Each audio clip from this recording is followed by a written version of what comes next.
I saw something.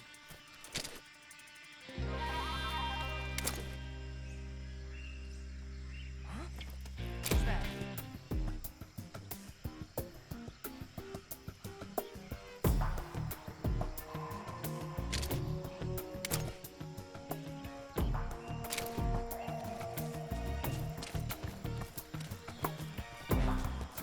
Got hostiles.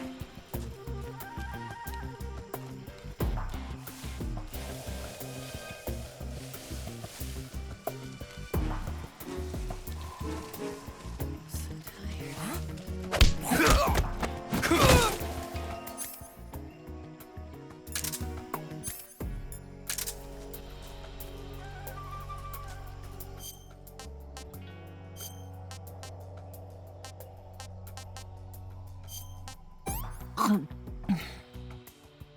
This tastes like crap.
I saw something.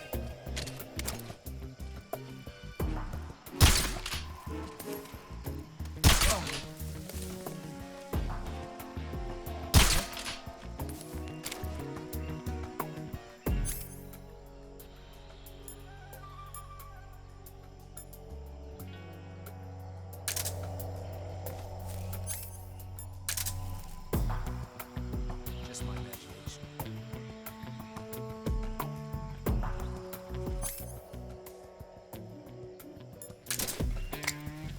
Huh? What's that?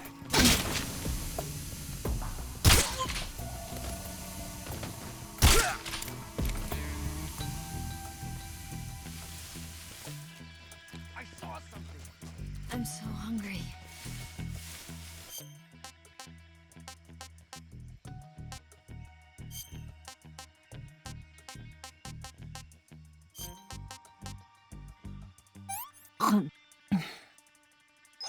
Hmm.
Come on, Snake.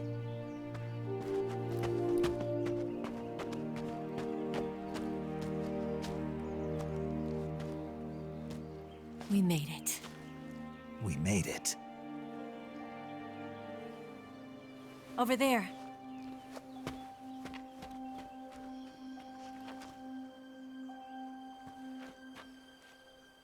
It's the boss, isn't it? I'll go get the wig ready to take off. Right. I'll leave you two alone. But come back in one piece, okay?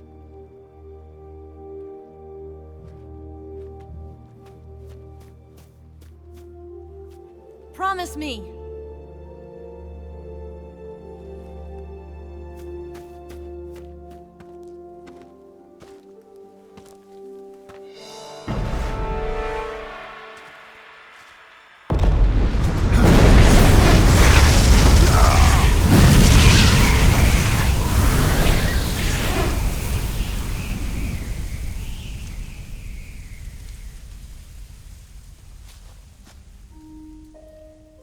Life's end. Isn't it beautiful? It's almost tragic. When life ends, it gives off a final lingering aroma. Light is but a farewell gift from the darkness to those on their way to die. I've been waiting, Snake, for a long time. Waiting for your birth, your growth, and the finality of today. Boss. Why are you doing this? Why? To make the world one again. The world used to be whole. But with the end of the Second World War, the philosophers began to fight amongst themselves, and the world was torn apart. The Cobras, my comrades who trained and fought alongside me, were torn apart as well. The foibles of politics and the march of time can turn friends into enemies just as easily as the wind changes. Ridiculous, isn't it? Yesterday's ally becomes today's opposition. And this Cold War? Think back. When I was leading the Cobras, America and Russia were fighting together. Now, consider whether America and Russia will still be enemies in the 21st century. Somehow I doubt it. Enemies change along with the times, the flow of the ages, and we soldiers are forced to play along. I didn't raise you and shape you into the man you are today just so we could face each other in battle. A soldier's skills aren't meant to be used to hurt friends. So then what is an enemy? Is there such a thing as an absolute timeless enemy? There is no such thing, and never has been. And the reason is that our enemies are human beings like us. They can only be our enemies in relative terms. The world must be made whole again. The philosophers must be reunited. I will devote my skills to that purpose. And with the Colonel's money, I will achieve that end. Just as I once created the Cobras. They are my family. I may no longer be able to bear children, but I still have a family. It was November 1st, 1951. I was in the Nevada desert participating in atomic testing. The name Nevada is derived from Spanish, covered in snow, white as snow. And snow is exactly what I saw in that Nevada desert. It froze my blood white. Snake, you were an atomic test subject, weren't you? On Bikini Atoll. That's part of the reason I was drawn to you. You and I are alike. We're both slowly being eaten away by the karma of others.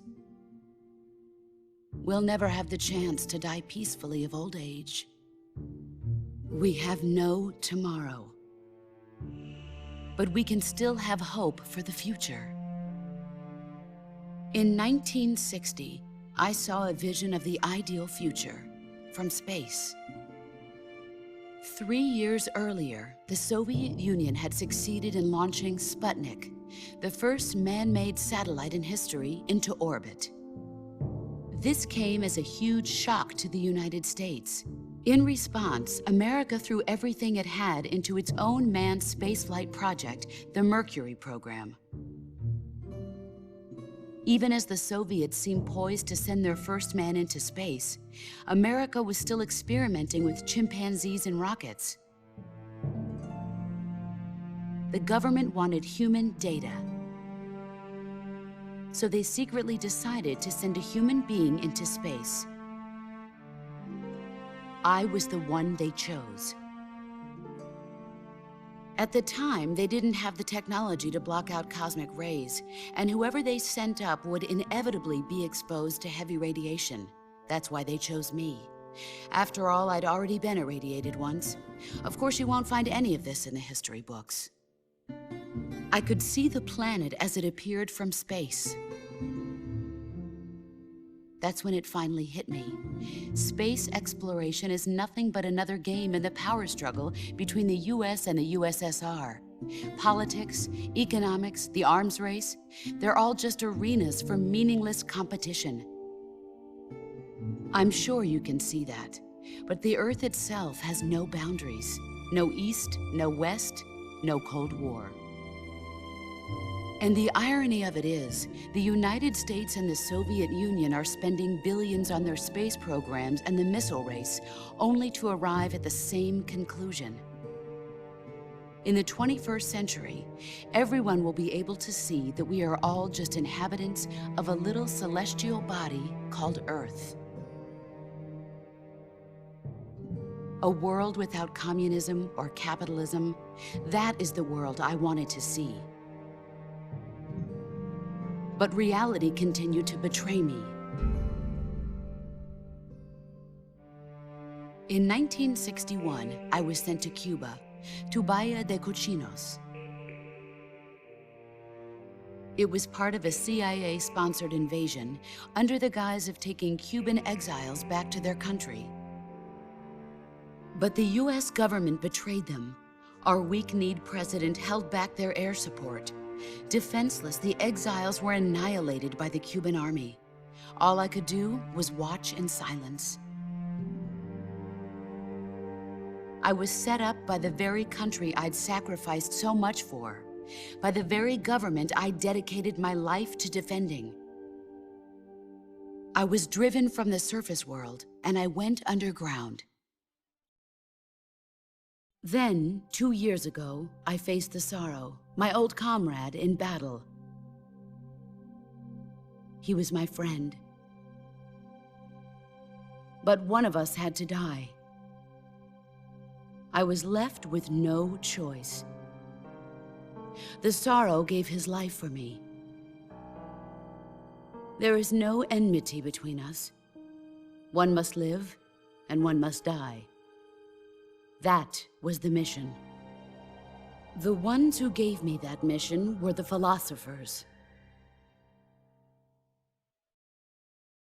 Early in the 20th century, the true holders of power in the United States, the Republic of China, and the newly formed Soviet Union gathered together in a secret meeting that would later be known as the Wiseman's Committee. The secret pact they formed there marked the beginning of the philosophers.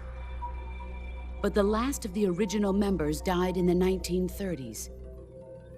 After that, the organization began to run out of control, and the Wiseman's Committee degenerated into a mere shell of its former self. The philosophers of today have no sense of good or evil. Their influence extends to countries and organizations involved in every aspect of every war. They have become war itself. That's how they operate. The sacrifices of war cause a shift in the times. This shift leads to renewed conflict, and in turn triggers the next war. Like a nuclear chain reaction, each conflict sparks countless others, forming an endless spiral that will continue on for eternity. Do you understand what I'm saying, Snake? By consuming me and you, the philosophers intend to keep that cycle going forever. It was my father who explained all of this to me. He was one of them. You see, I am the last remaining child of the philosophers. But after he revealed the truth, my father was killed by that same shapeless, formless organization. And my father isn't the only thing the philosophers have taken from me. In June of 1944, the Cobras and I took part in the landing at Normandy. We'd been given a top-secret mission to locate and destroy enemy V-2 rocket installations. I was pregnant at the time. The sorrow was the father. I gave birth on the field of battle. A beautiful baby boy. But my child was snatched away from me by the philosophers.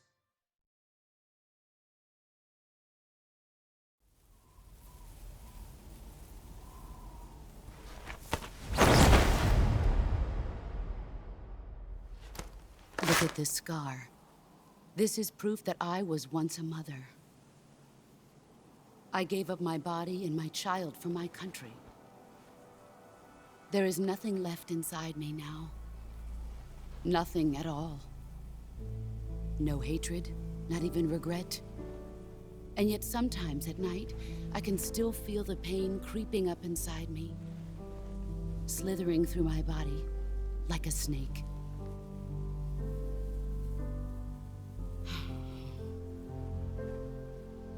I've never talked this much about myself before. Thanks. Thanks for listening to me.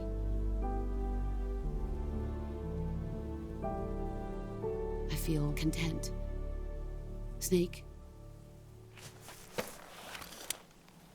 commence the operation.